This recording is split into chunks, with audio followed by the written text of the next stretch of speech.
সুপ্রিয় শিক্ষার্থী বন্ধুরা, আশা করি তোমরা সবাই ভালো আছো। আজকে আমি তোমাদের সামনে একাদশ ও দ্বাদশ শ্রেণীর উচ্চতর গণিতের সরল রেখার হতে আজকে আমি তোমাদের সামনে কার্তেশীয় পোলার স্থানাঙ্ক থেকে কিভাবে আমরা কার্তেশীয় স্থানাঙ্ক নির্ণয় করবো তা আমি আজকে ভিডিও ক্লাসের মাধ্যমে তোমাদের সামনে দেখানোর জন্য চেষ্টা করছি। তো আশা করব তোমরা ভিডিওটি শুরু থেকে যদি শেষ পর্যন্ত দেখো, ইনশাল্লাহ তোমরা খুব সহজভাবে বুঝতে পারবে, ইনশাল্লাহ তোমাদের কোনো সমস্যা হবে না। আজকের আলোচনাতে কিছু সূত্র প্রয়োজন আছে, যদি সেগুলো তোমাদের জানা থাকে তো ভালো, আর যদি জানা না থাকে আমি এখানে ডান পাশে কিন্তু সূত্রগুলো লিখে রাখছি। যাদের জানা নাই তোমরা চাইলে ডান দিক থেকে দেখে তোমরা সূত্রগুলো নিয়ে একটু আয়ত্ত করে নিতে পারো, এতে তোমাদের যথেষ্ট উপকার হবে। তো চলুন আজকে আমি তোমাদের সামনে যে প্রশ্নগুলো সলিউশন করে দেখাবো তা কিন্তু আমি বোর্ডে লেখা আছে, এখানে 2-1, আর প্রশ্নগুলো নেওয়া আছে রূপকান্তি প্রকাশনী বই থেকে। তাহলে প্রথমে এখানে কি করতে হবে, যে পোলার স্থানাঙ্ক থেকে কার্তেশীয় স্থানাঙ্ক নির্ণয় করো। তাহলে পোলার স্থানাঙ্ক হচ্ছে r থিটা, কার্তেশীয় স্থানাঙ্ক হচ্ছে x, y, x = r cos theta, y r sin theta. আজকে আমাদের জন্য 3 নম্বর সূত্রটা খুবই গুরুত্বপূর্ণ। 3 নম্বর সূত্র আমাদের আজকে এই মুহূর্তে খুব দরকার। তাহলে আমরা চলুন দেখি, আমরা ধরি 1 নম্বরটা নিচ্ছি, ধরি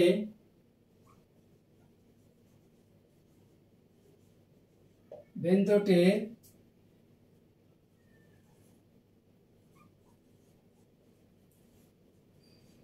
কার্তেশীয় x, y। এখন যদি আমরা 1 নম্বরটা নেই 390 ডিগ্রি, তাহলে এখানে যেহেতু আমাদের এখানে দেওয়া আছে কিন্তু পোলার স্থানাঙ্ক, দেওয়া আছে, সেই পোলার স্থানাঙ্ক থেকে আমরা কার্তেশীয় স্থানাঙ্ক নির্ণয় করব কিভাবে। তাহলে পোলার স্থানাঙ্ক আমরা তো কিন্তু সূত্র হিসাবে এখানে জানি, দেওয়া আছে r থিটা।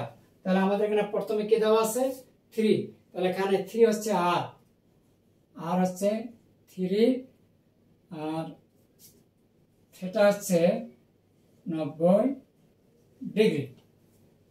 তাহলে এখন এই 3 নম্বর সূত্রটা আমাদের লাগবে। x কার্তেশীয় স্থানাঙ্ক মান হচ্ছে x, y আমরা বের করব, x আর y বের করলে আমাদের কার্তেশীয় স্থানাঙ্কটা হয়ে যাবে। তাহলে এখন x কি জানি, r cos থিটা লিখলাম, r cos থিটা, r সমান কত 3 ইনটু cos, তাহলে থিটা সমান কত দেওয়া আছে 90 ডিগ্রি। তাহলে এখন আমাদেরকে জানতে হবে cos 90 ডিগ্রি মান কত, 0। cos 90 ডিগ্রি মান 0, তাহলে এখানে 0 যদি বসাই, 3 কে 0 দ্বারা গুণ করলে 0, এবং y r sin থিটা, আবার ওই r এর মান 3 গুণ sin 90 ডিগ্রি। তোমরা অবশ্যই জানো sin 90 ডিগ্রি মান হচ্ছে 1, কোন দিকে পাওয়া যাচ্ছে 3। তাহলে অতএব নির্ণয় কার্তেশীয়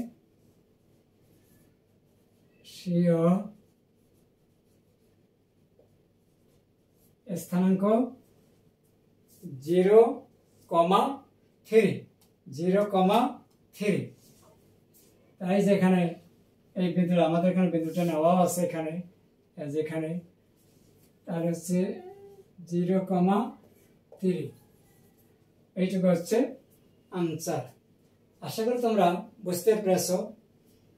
এরপরে আমি 3 নম্বরটা করে দিচ্ছি, যেহেতু এখানে 90 ডিগ্রি থেকে একটু বেশি আছে মানটা, আর তোমাদের জন্য আমি রেখে দিলাম 2 নম্বর, তোমরা এটা নিজেরা করবে, যে পারো কিনা।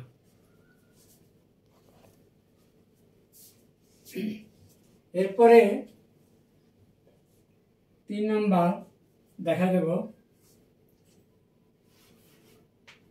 3 নম্বর এখানে আছে 2√2 135 ডিগ্রি।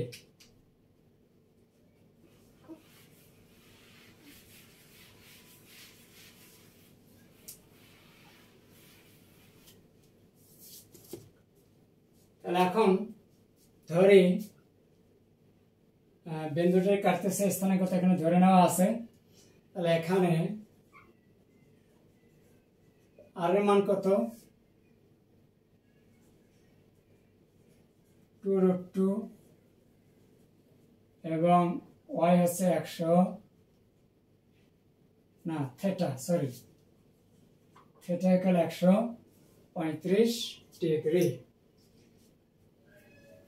তাহলে এখন আমরা কি করব? 3 নম্বর সূত্রটা ইউজ করব। অতএব x ইকুয়াল কত? r cos থেটা, আর এর মান হচ্ছে 2√2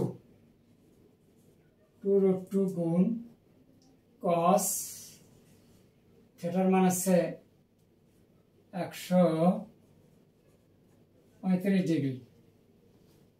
এখন যেহেতু আমাদের অনেকের 135 ডিগ্রি মান জানা নেই, এই জন্য আমরা এটা কোয়াড্রান্ট প্রয়োগ করে ছোট করে নেব। কিভাবে? 180 ডিগ্রি বিয়োগ কত? 45 ডিগ্রি। 180 থেকে যদি 45 বাদ দেয় তাহলে এখানে 135 ডিগ্রি পাওয়া যায়। এখন দেখতে হবে আমাদের এই cos এখন কোন অবস্থানে আছে? দ্বিতীয় অবস্থানে আছে, অর্থাৎ এইরকম এখানে দ্বিতীয় ঘরে আছে। এর জন্য এখানে কি হবে? মাইনাস হবে। তাহলে -2√2 গুণ cos এখন হবে 45 ডিগ্রি। তাহলে এখন -2√2 ইন্টু cos 45 ডিগ্রি মানে 1/√2। এই √2 কাটা -2 পাওয়া গেল। এরপরে y,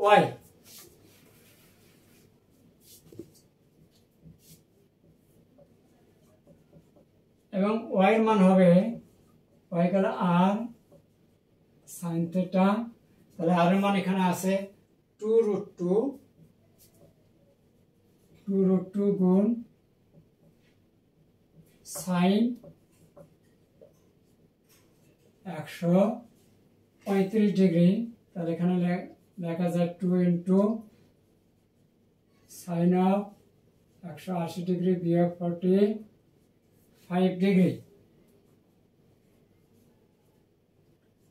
এখন আমরা এখানে লক্ষ্য করে দেখি সাইন কিন্তু দ্বিতীয় চতুর্ভাগে অবস্থিত, সাইন তার নিজের ঘরে আছে, এই জন্য কিন্তু এখানে প্লাস হবে।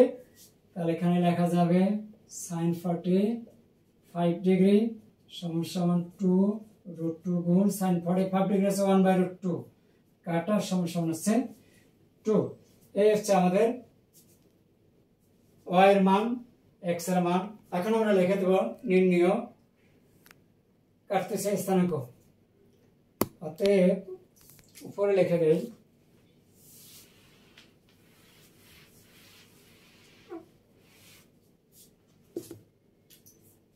অতএব নির্ণয় কার্তেশীয় স্থানাঙ্ক x এর মান হচ্ছে -2,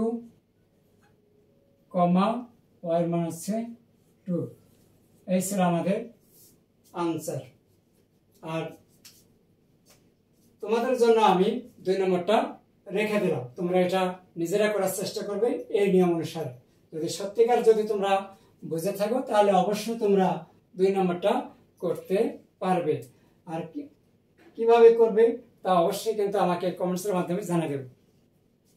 এই ছিল আজকের আমার ভিডিও ক্লাস। আশা করি তোমরা বুঝতে পেরেছো। আর ভিডিও ক্লাসটা তোমাদের কাছে কেমন লেগেছে তা অবশ্যই কমেন্টসের মাধ্যমে জানিয়ে দেবে। ধন্যবাদ সবাইকে। ভালো থাকবেন, সুস্থ থাকবেন। আল্লাহ হাফেজ।